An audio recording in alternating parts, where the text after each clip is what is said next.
Just ahead on Heartland Highways, we'll take you to two very unique museums. We'll learn more about the history of land surveying at the National Museum of Surveying in downtown Springfield, Illinois. And in Sadorus, we'll make a stop at the National Museum of Ship Models and Sea History. Finally, we'll meet Chet Turner, a boat builder who specializes in the Y-Flyer sailboat. Coming up on Heartland Highways.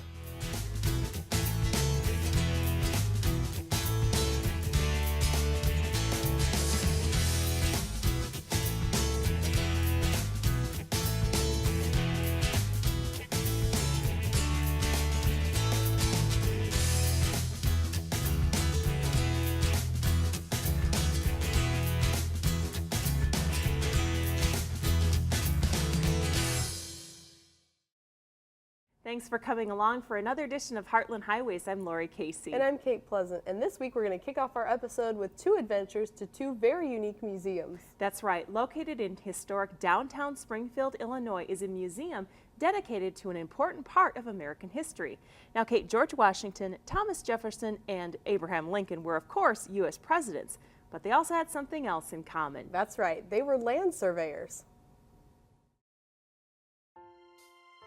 Land surveyors are the ones that developed the United States of America. But land surveying is still very important today. If you own land, you need to know where that land is and how you can use it. So that was the other goal, is to show how land surveyors developed America, why land surveying is important, and why it's needed today. The National Museum of Surveying is the only museum of its type in the U.S. About 20 years ago, a group of Michigan land surveyors put together a museum in Lansing. When they wanted to make it into a national museum, they started looking for a new location. And of course, being here from Springfield and all the Lincoln sites, and knowing that Abraham Lincoln had been a surveyor, I put a offer in. I said, let me try to put a proposal together and see if we can bring it to Springfield. In 2008, the museum found an ideal location just across the street from the old state capitol, and by the fall of 2010, the museum officially opened their doors. Through interactive displays and historical artifacts, the museum preserves the legacy of surveying and its role in the development of America. And so we go back to Washington's survey when he was 16 years old. We show the kind of equipment that was made. And I mean, surveying was tough enough, but just imagine how you made surveying equipment out of brass in the late 1700s, the middle 1700s. And so we try to show why those instruments are important. So we go through that and tell some of the interesting things about the equipment, about the maps, and about the surveyors. Also, when surveyors of those times surveyed, they had 5 people on a crew. The compass person, there was a head chainman, a rear chainman, a head flagman, and a person that cut brush. And they would lay out the chain and measure 33 links at a time.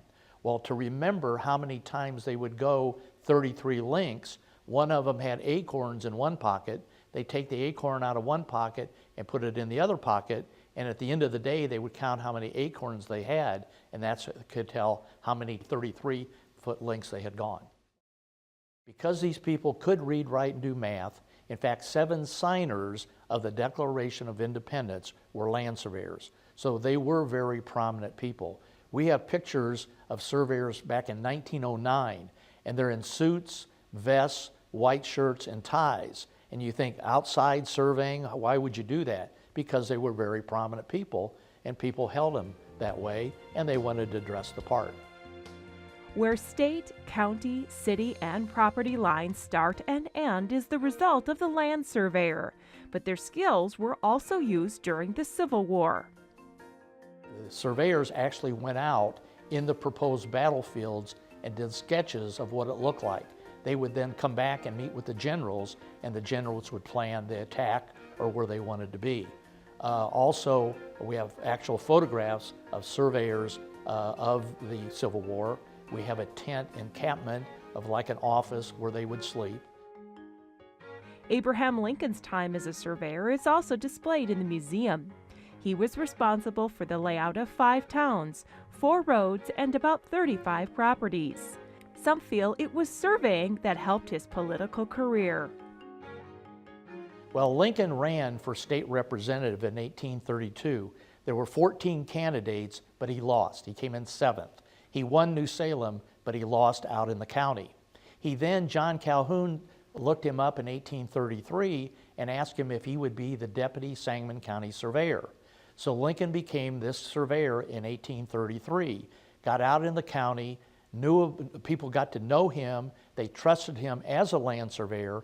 He ran for for state representative in 1834 and he won. So we believe because he got known in the community, people trusted him, is how and why he got elected. While the museum dedicates part of its mission to history, it also uses technology to educate visitors.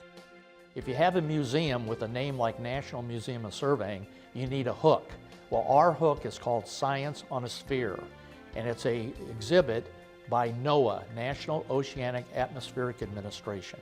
And it is a 60-inch globe that is hanging from the middle of the ceiling, and 4 projectors project satellite imagery on that globe, and the computers time the projectors in a fashion that it looks like the globe is turning. But also it's all about Earth system science, and surveyors work within Earth system and kind of divide it up. And also the role of satellites and mapping. A lot of these are GIS programs, and surveyors use satellites and GIS. Surveyors play a role in the weather. So there's all these different little connections, but it's really mainly when it comes down to it, as you can see, like, why not? If you had the opportunity, why say no to the world as you've never been able to see it before? There are just 57 Science on the Spheres in the world and only 2 here in Illinois. Data sets from NOAA allow different types of imagery and data to be projected onto the sphere. One of the amazing features of Science on a Sphere is the NOAA's ability to give us current events in a very timely fashion. So we have a data set that will always show the last 30 days of earthquake activity. Well, in March, one of the earthquakes was this 9.0 that caused the Japanese tsunami. So you can see the waves propagate out, and actually what you're going to see is a few days later there's enough energy in this earthquake to bounce the waves off the coast of North and South America, and they came back and hit Japan a second time. And so what we're going to see here is probably the most important image. It is basically the heights of the waves. And so you can see with the black part here in the epicenter of Japan, that's roughly around 30 feet. And you can see as the waves get smaller as they go out, and you can see as it hits the coast of South and North America and whatnot. So this is just a snapshot of the tsunami. Datasets are updated regularly, so for returning students and visitors, there's always something new to see. With Science on the Sphere and historical artifacts and displays, the museum is working to preserve surveying history and its accomplishment, while at the same time ensuring surveying's future. The average land surveyor is 60 years old, and this is true throughout the country. When things turn around, we're going to need young people to get into land surveying. And just like you said, people don't know what land surveyors do. Young people don't know what land surveyors do. So we're trying to teach them. In fact, I got a grant from a company that does the testing of young land surveyors, and we got a grant to be able to show them what land surveyors do, why they do it, and why it's important. The museum is open Tuesday through Saturday from 10 to 3 with extended hours for groups and special events. Is there a place we should see or a person we should meet? Well, tell us about it. Heartland Highways covers within a 200-mile radius of our home base in Charleston, Illinois. You can email us at heartlandhighways@weiu.net. Call us at 1-877-727-9348 or send us a letter to 600 Lincoln Avenue, Charleston, Illinois 61920. We're looking forward to hearing from you.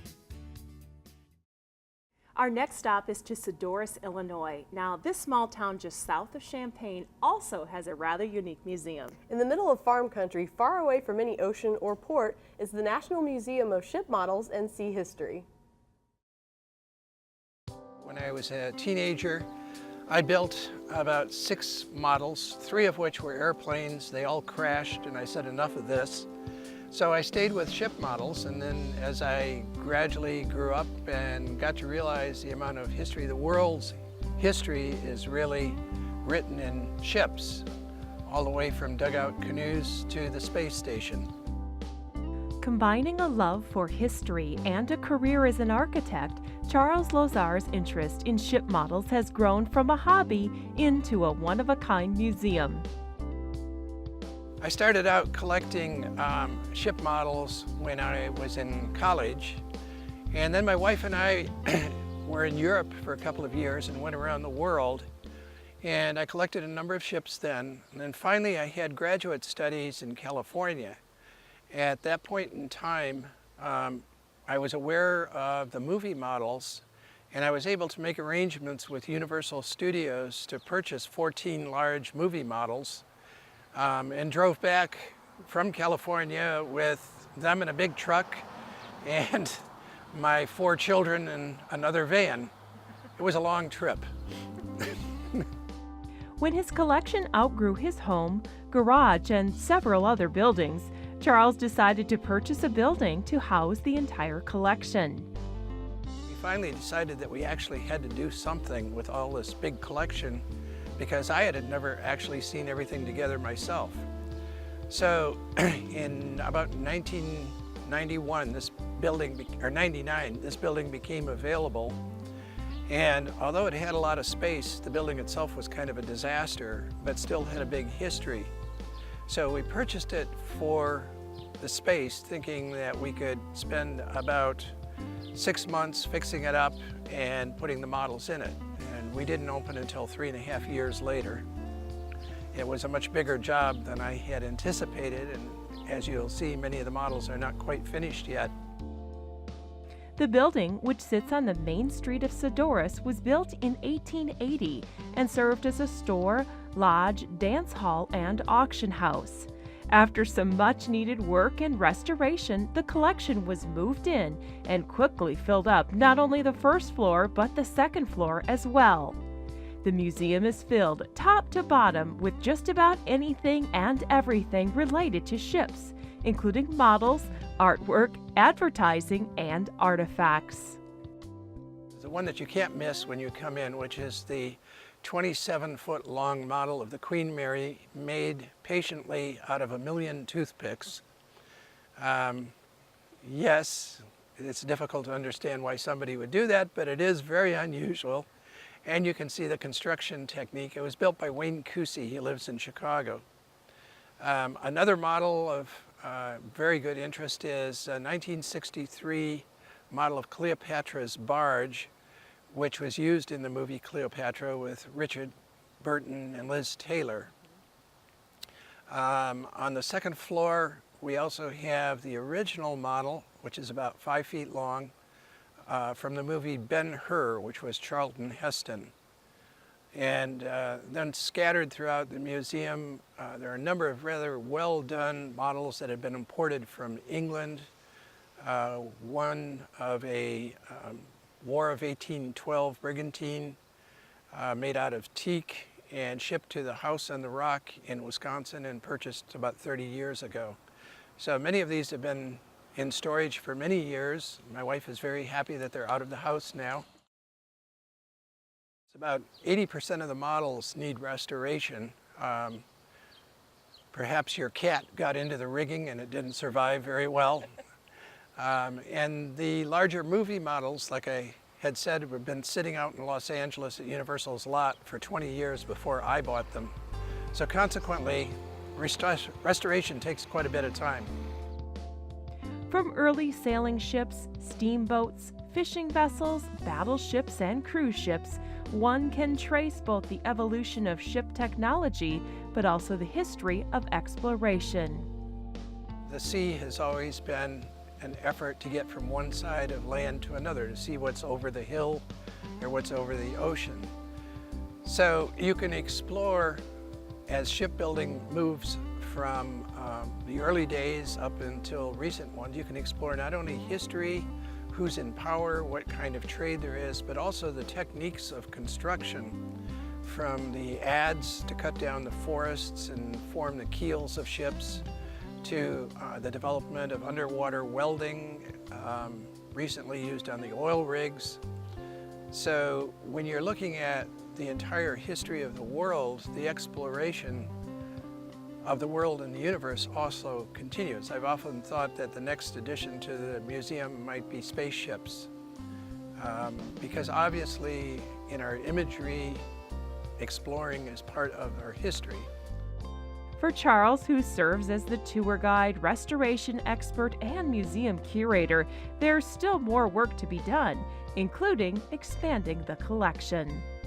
Yes, actually I have a number of models that are in storage in Arizona, one of which is a 15-foot long model of the Queen Mary from Walt Disney, and that is still in the process of being restored very slowly. And I still look for models that are unique and unusual to fill out areas of the collection. Models represent so much in terms of the construction ability of the individual to actually make them, and you're actually making a piece of history. You're not really reinterpreting history as an artist would, but you're really duplicating it at a small scale. And since we're talking about boats, we thought it would be fun to revisit a story from a few years ago about Chet Turner. Now, Chet is the only person in the country who commercially builds the Y-Flyer sailboat. Now, this is a one-class design of boat that's been around since the 1940s. I spent some time with Chet at his workshop to see how the boats are made and then saw them race in their annual Riviera Regatta.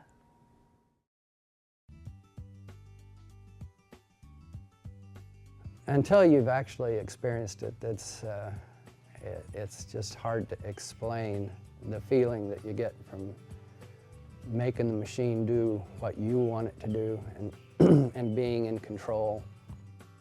Chet Turner started sailing as a kid in the early 60s when his summers were spent at his family's cabin on Lake Mattoon, Illinois. For one thing, my folks didn't care that much about powerboats. We didn't have one, but I had friends that did have them, and I had the sailboats, so it worked out real well. When the wind blew, we sailed, and when the wind didn't blow, we went skiing. It was Chet's father, Charlie, who started building sailboats for himself and his friends. Eventually, he came across the design for the Y-Flyer, a boat originally designed as a trainer for the E-Scow sailboat. And he built several, or helped people build several boats out of wood during the 60s and developed the fleet here on Lake Mattoon. Of course, they immediately started racing, and then they started traveling because there are other fleets throughout the country that do the same thing, and it just kind of ballooned from there. Chet and his dad eventually turned to boat making full-time in the early 70s, and today most of the Y-Flyers on the water have been made by the Turners. I think since the early 70s, 35 years or so, we've built 210 boats or something like that. The design is got high performance, so the boat will get over its bow wave and plane and give the sensation of tremendous speed in only a 12-mile-an-hour breeze. On the other hand, it's very stable, and it's an easy boat to sail. So kids and older people don't have any problem handling the boat and getting the performance out of it that the athletes can get. The Y-Flyer was originally designed to be made out of marine plywood and at home, which can still be done today. However, most people opt for a fiberglass boat made by Chet. His boats are a composite with a foam core sandwiched between two layers of fiberglass. Since the Y-Flyer is a one-design class, each boat is the same and follows exact specifications set by the American Y-Flyer Racing Association. The color and graphic designs, however, are up to the discretion of each customer. The first thing that goes against the mold is the color, and it's a very thick resin that has the pigment in it. If you want a white piece, you spray the mold with white gel coat. If you want a graphic, then you actually mask off the mold to the shape you want the graphic to be, spray one of the colors, pull the tape up, and then the mold is exposed so that you can apply the other color. Layers of fiberglass sheets are laid into the mold against the gel coat and resin is applied. Next, the foam core layer goes in, followed by more fiberglass. This layering process gives the boat strength and durability, yet is lightweight. Because the entire process is a race against the clock and can be quite hectic at different points, Chet's wife Leela plays an important role. And finally, the moment of truth arrives when the finished boat pops out of the mold, revealing the color and design for the first time. After all the boats he's made over the years, it's ironic that Chet currently doesn't own one for himself. It's like the cobbler with no shoes, you know. I almost had one, but the one I was going to sail in the regatta, sold it 2 weeks before the regattas. The rigging, mast, sails, and covers are also put together by Chet. While the entire boat is made of fiberglass, there are still two pieces made of wood, the rudder and the tiller. The finished boats have been sold to customers around the country, to people looking to race or pleasure sail. Two people normally sail the boat, but we regularly single-hand them. It's not hard for one person to sail, unless it's real windy. Yeah. You can sail 4 people comfortably. I think one time we had 11 people and a dog on board. We probably shouldn't have. The second weekend of June is the annual Riviera Regatta on Lake Mattoon, so it was the perfect time to see the Y-Flyers in action. All the major fleets generally have an annual event where they invite everybody else to come and compete in a big event. Mm-hmm. It's just a fun way of doing things. Well, over the years, that's developed into what they call the MAC, Mid-America Cup Conference. So if you attend at least 3 of the 6 regattas during the season, you can qualify for the overall championship, and they just score your best 3 regattas, the best races of your best 3 regattas. Sailors from a number of states came to compete, with most of the boats having been made by Chet. In a race like this, where each boat is the same, it becomes a test of the sailor and the crew.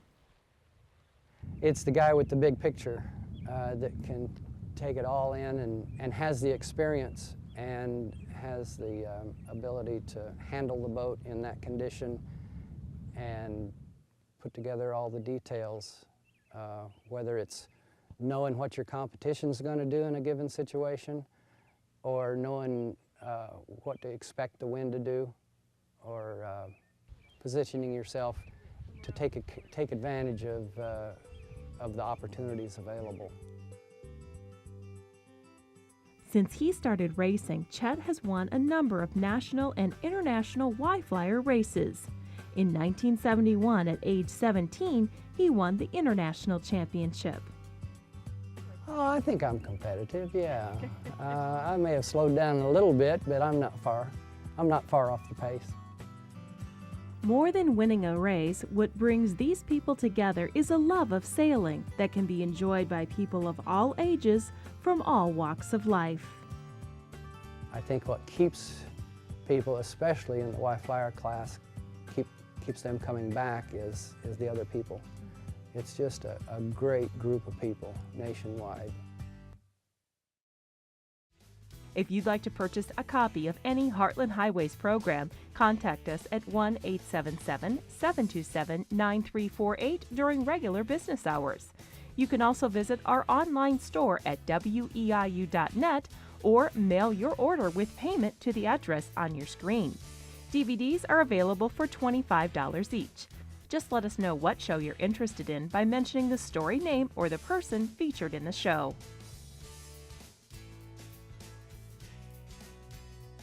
Well, Kate, I think it's time we sail out of here for this week. And if you'd like to see full episodes of our show from this season or previous seasons, you can visit our YouTube page at youtube.com/WEIU-TV. Thanks for watching, and we'll see you again next time.